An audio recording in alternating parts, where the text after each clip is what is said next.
talked a lot of trash to you about doing this. And now you're doing that. In recording and waiting till we record to open a can, but I think it makes us sound cool, especially if it's a brewski like you. crack it, dude. You hear the bubbles. Speaking of being cool, Oh yeah. since we're still in high school here, I don't think you're actually playing anymore. But like, is my memory correct? How good were you at football? You were pretty good, weren't you? I was good when I first started because I was big. I was heavy set freshman year of high school. Yeah. My goal was to break 200 pounds by sophomore year. I remember that. And then I started wrestling and it went the opposite direction. I think I got sick too. I got like the stomach flu or something. You lost 30 pounds, but you were still a fat kid. We went over this. Yeah. Forever. Yeah. Forever. And I'll never not think about it when I get in the shower. We wrestled in the same weight class in high school. There was absolutely no reason. Weighed to the ounce, almost the exact same. Until they put me on Adderall, and then I lost another 20 pounds. Which is ridiculous.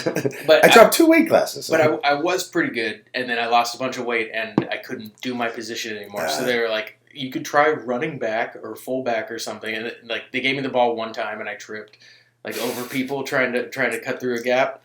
I'm not like a quick guy. Even at my best shape, I wasn't. So as soon as that happened, I was like, I'm not going to keep playing. Yeah. Probably just went to wrestling. I don't know. Yeah, for some reason, when you were a center, I feel like I remember you being on the track to varsity maybe at the beginning there. I played on varsity for a little bit. You did, right? Yeah. Like backup. I wasn't. I didn't start. Football was not my game. I was all basketball. But I remember like a shocking game because you only played football like one season, right? Yeah. There was a game where you were doing like dumb guy moves, but they were just working. Yeah, I got 2 sacks. And you stripped it. I did. You like ran into a guy and instead of even remotely trying to tackle him, you just like, give me that. Well, okay, so everybody's like, holy shit, it worked! It worked! That was a move. Okay, so James and I played flag football at Martyrs, and I was actually a really good running back until I broke my finger on the flag team. Like I was doing really well for us, but we were losing a game, and we were only down by like a touchdown or like a field goal or something, and we were pissed at this team. And James was like, "Dude, fuck it, just go take the ball. Like what's gonna happen at this point? We're about to lose." And I literally just ran up to the guy and just grabbed it from him and ran all the way down for a touchdown. Now. Yeah. So I tried to just like, you know what, I'm gonna try this again. Yeah. But they had me at a position that somebody who's 5'6" should not be playing. You were either a linebacker or defensive end. Yeah, but dude, I look at everybody else. Like I can't do this. Like why do you have to be able to like block passes and stuff. Yeah, no, basketball was my thing. Because that's where somebody who's 5'6" belongs. Well, at the time, it didn't matter because not everybody wasn't that much taller than me. Yeah, then everybody else kept growing.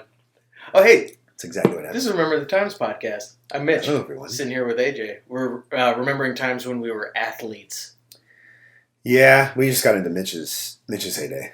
Maybe we can talk about mine later. Ooh, baby. We're big Married with Children fans anyways, but yeah, we can Al Bundy it up sometime.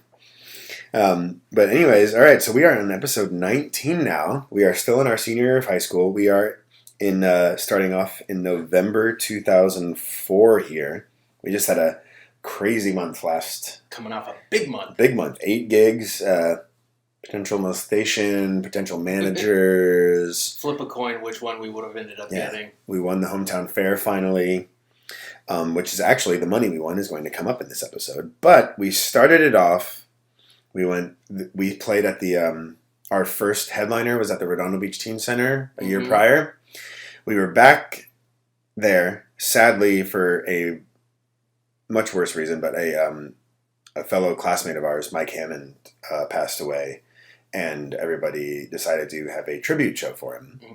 We did it at the Redondo Fair, and it was a great tribute show. All his friends showed up. It was really, really good. I remember it being really cathartic. Yeah. Like there's a lot of like big groups singing on stage and stuff, and like arms around each other, circle pits kind of deal. Yeah.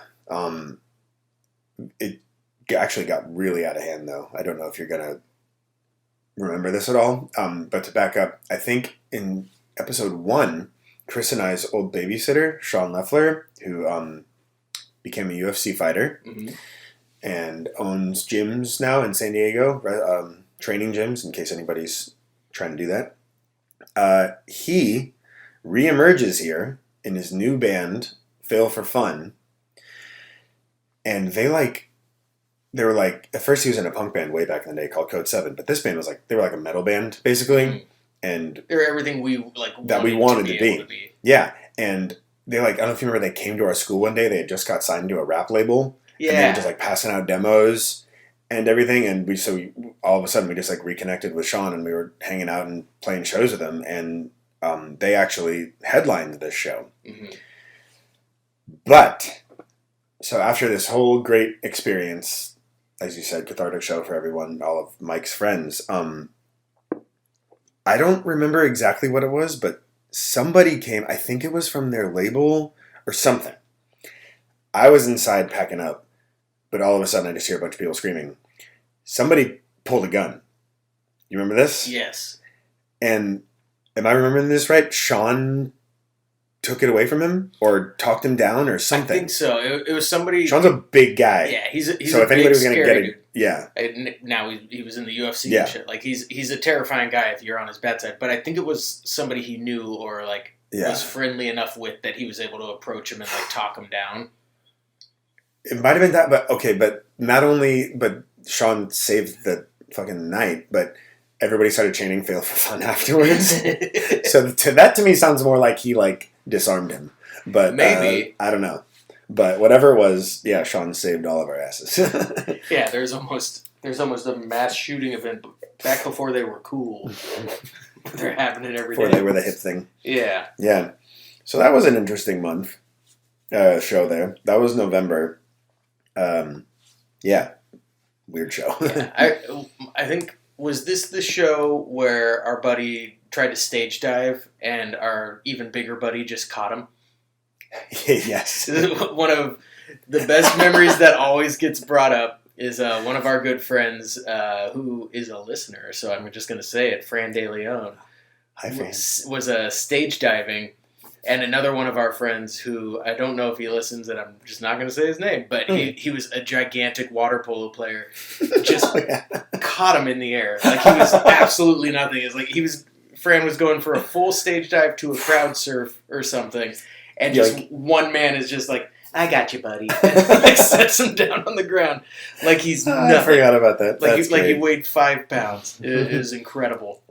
Unbelievable. I forgot about that. That was I vividly remember that in my head, just seeing him plucked out of the air. Yeah, just like he was picking an apple. Yeah. He's I got you. Little Uruguayan apple. But the guy who caught him was the biggest gentle giant, nicest dude in the world. Dude ever. But he's also huge. I'm gonna get rough estimate 10 feet tall and 300 pounds of just muscle. Pure muscle. And that was in high school. He's just only gotten bigger. Okay, so now we're gonna go into December. The rest of this episode takes place in December 2004. We, if you guys remember, we opened for Guttermouth at .705 shortly a few episodes ago. We are back at .705, opening for Fail for Fun again. Do you remember anything about this show? I have 2 memories. I remember them doing a cover of, because it was near Christmas, they did that was one of mine. What, Carol of the Bells or whatever? And we were all just looking at guitar player oh my God. Yeah, they did epic harmonized, and we were watching them just fuck, will we ever be that good? This is the best thing I've ever seen in my life. But besides that, I don't remember too much of the show. So Chris didn't play that show with us. Oh. He was grounded. And Zach Bozeman from Allura filled in on drums for us. Very nice. Wow, I don't remember that at all. Yeah. That's a big thing. If I could just find my damn photo albums, I have pictures of the show, but can't find it. But yeah, he was grounded. So this was actually, Chris had to miss 2 shows this year. I would say in about 3 episodes you're going to find out why. That one was a much bigger incident, but this one he was just grounded. So, but yeah, that's all I remember of this one. And then for the rest of the month, from the money we won at the hometown fair, a big $500. Ooh, baby, rolling in it. We decided to record new music. It's called investing in ourselves. Exactly. I don't know if you remember this at all, but we actually tried to record this album during the summer of 2004 with a buddy of ours, Mike, who's going to come up a lot. Yeah, and we got like a little chunk of the way through, and then his home studio like stopped being an option. We were actually we were recording 6. The album ended up being 9. And we were recording 6 songs with him. He went on vacation. Never heard from him again. We were almost done with it. And then I think we actually ended up becoming bandmates with this guy. And so I found out about 10 years later that his computer crashed and everything just got destroyed. It's like I'm not gonna deal with Yeah, this. like, oh, okay. Well, thanks for letting us know. Thanks. Anyways. Just like keeps seeing us on his phone going, Yeah. Ugh. So we found a new guy. He was a few years older than us, so he wasn't going to high school anymore, but he still lived in Hermosa. We lovingly called him the Shermanator. I don't remember his real name. Because he had red hair. Yeah, that was literally the only reason. And we were big American Pie fans. We're very creative American Pie fans. And he had a detached garage, much like Chris and I did at his parents' house, and he set up a studio in there. And we got to record, and he actually he did a really good job. The sound for it is great. Yes, I think this was our, as far as James era goes, this is my favorite one. I was going to say Organization of Sound and Silence is probably my favorite album that we put out. Not to give you a big head, because I don't need to do that, but it's up there already. But I think this is from our being kid recordings. This is by far your best performance. You sound absolutely fantastic on this one. Thank you. Yeah. This is one of those albums that I listened to and I was like, how did I ever do that? Yeah. And how do I figure out how to do that again? Well, so I was shredding my voice every day. Is what it was. But like, so you at the time, like your big thing was that you could slightly mimic Danzig, but everything that you and I were writing, you couldn't even do it. It was so high, like it was at the top of your range, so it didn't even sound like that. This was like all of a sudden you're your own thing, not out of like trying to, but you actually just, there was nothing else you could do. But it sounds great. It sounds really, really good. So well done, sir. Thank you. Which, at the time of this episode, you will be able to hear on iTunes and Spotify. And what is the other one that actually pays people? Apple Music. Tidal? Huh? Oh yeah, the organization of Sound and Silence. No, there's another streaming service called Tidal. Tidal, like the waves. Tidal. You can, it'll be on there too. Whatever. All the user from that will be able to listen to it. Yeah, so you guys can hear it. Mitch's best performance as a 17-year-old. So with the caveat, I thought the quality of the recording was good. I did a bunch of stuff on the album where I was like, that's the best that I'll ever sound. There's also a bunch of stuff on the album where I was like, why the fuck didn't we take that again? Yeah, I think that was our problem a lot. But I mean, okay, so this was our first time going track by track, which we had never done before. Before we get to it, we're doing a bonus episode about this album, right? Next time, yeah. Let's save it. Okay. Let's not talk about it anymore. Well, so we're not going to talk about that's the writing. You have to wait. That's the writing. This one is the recording. Oh, okay. We're talking about just a little bit. Let's talk about the recording then. So it was our first time going track by track, which means we're not playing all in a group the song. Everybody plays their parts individually and try to put them together, which is very useful for you can get all the levels right. But if you don't play to a metronome, you're just guessing what's happening. And if you listen to it, we guessed, and a lot of it is not in time. Like you miss 100% of the shots you don't take. Yeah, but okay, so this was actually a very awkward recording session. I'm not going to say which member. OG Allura, and SB&C were hanging out in the studio a lot. They came to support us. Taylor actually ended up playing piano on one of the songs, and he sang all the group vocals with us. So there was 2 bands in there hanging out all the time. One of us in one of the 2 bands, just recently started dating the Shermanator's ex-girlfriend from like literally broke up dating one of us, and we were all just hanging out there, and he didn't know it, but we were all just kind of like, when's he going to find out? Is he going to beat us up? We can't let him know because it might be the second time in a row that we just don't finish this album. Yeah, we don't disappears. want him to delete everything. Like, oh, my computer crashed. Everybody get the fuck out of my yeah, house. Yeah. So that was odd. We didn't do consecutive days either, so there was a lot of like only you and I were there, or just me and Chris, which is pretty standard now. Yeah, but at the time it was kind of like, whoa, is this the newfangled way that people record? We didn't know.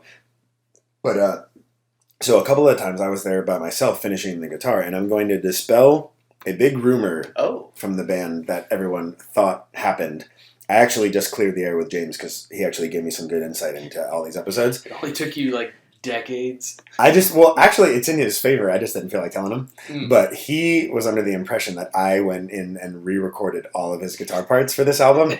Somebody told him that I did that. I'm going to throw it out. I'm pretty sure it was John the Chaos Agent. That would make a lot of sense since he was hanging out. I have nothing to back that up, but I'm just... my gut tells me. But James already knows this, but to clear the air for everyone else, I did not. That is not true. It is a partially true statement. Oh, okay. I don't remember which songs it was. I had to re-record 1.5 songs of James's part. And it wasn't like anything that was on that album was within James's abilities. It wasn't like because it was like, dude, this guy sucks. It was just like you said, why didn't we take another pass? And it just wasn't lining up with everything else. So one night when I was finishing my parts, we just realized that it wasn't lining up. So I just had to redo 1.5 of James's song. Everything else is James. He's on the album. So you did do it. I didn't do the whole thing. I did 1.5. Okay. So you're on the album, James. Don't worry about it. I mean, his name's on it. That's true too. Yeah. Name's on the album. He's on the album. Yeah. So that was our weird recording process. And then I thought the month was going to end on a great note. Yeah, we're crushing it right now. Yeah. What could have possibly happened?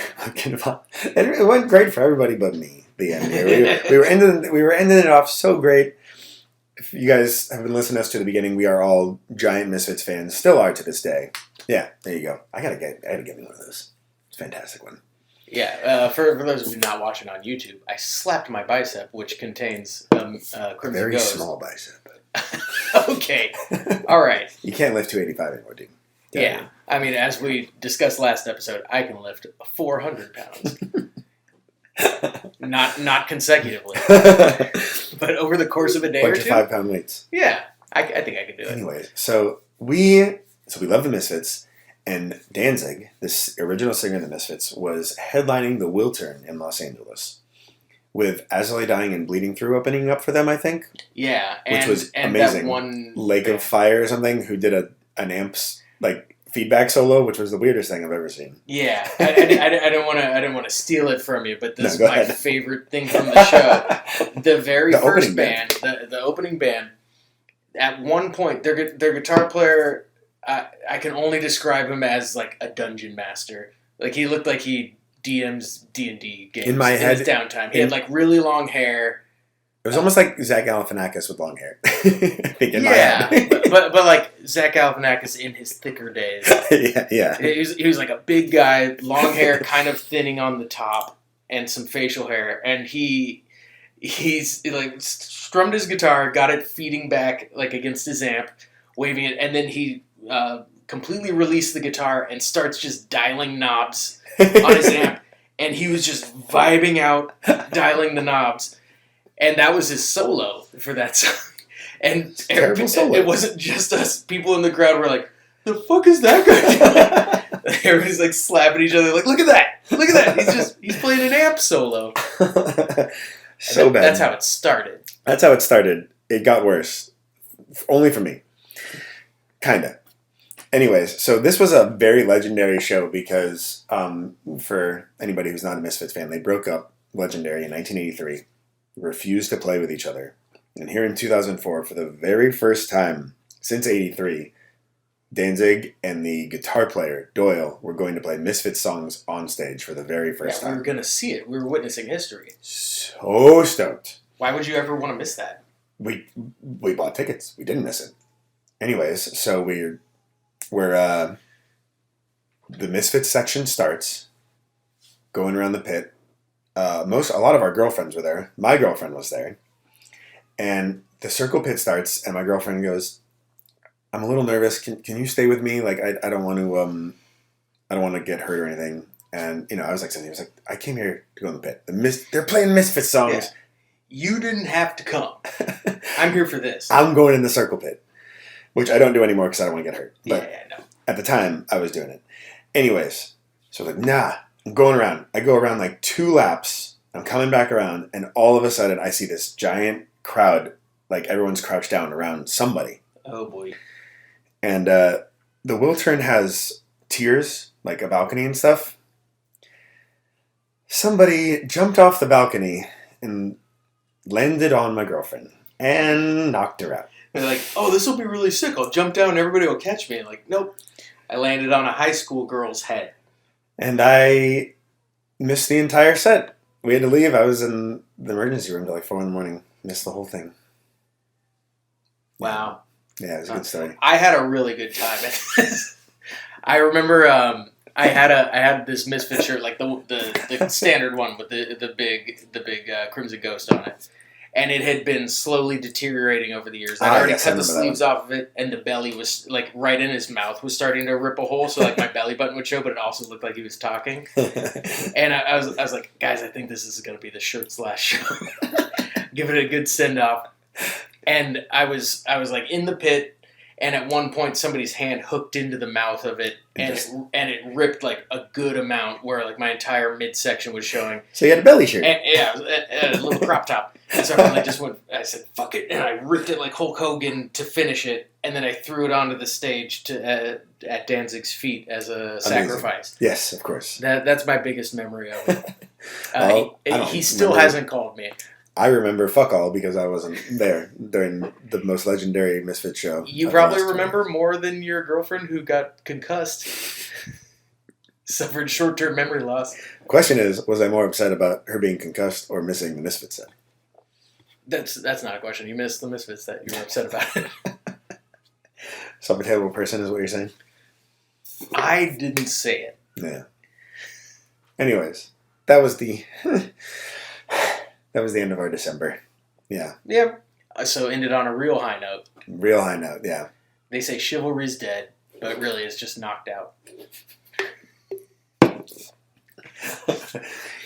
Actually, that's the end of our 2004 as well. Oh my God. Yeah. So up next is we graduated in 2005, so yeah, we're almost done. So next episode, you get to see us next week as well. We are going back through a bonus episode. And we're going to talk to you about how we wrote the album that we discussed in this episode. It's very interesting stuff. Super interesting stuff. Yeah. And it's going to be a little probably more drunk, I would assume. Yeah, I mean, probably. Yeah. But I remember the recording process that I tried to interrupt. I have more memories from that I will bring up in the bonus episode. Anyways, sign off. You got one for this one? Oh, man. Can you give us a Danzig impression or something since we're talking about him? Mother, tell your children they should listen to this podcast. And tell your children not to stop listening to this podcast. I love that you tried to whisper to the camera by blocking your voice to the microphone. Maybe I'm the drunk one. Yeah. I've had too much. This is a 300 milligram drink here. So yeah. I think me at like 4 or 5 beers deep, we become even with each other. How rude. That's a good sign up. How rude. Thanks, guys. Bye.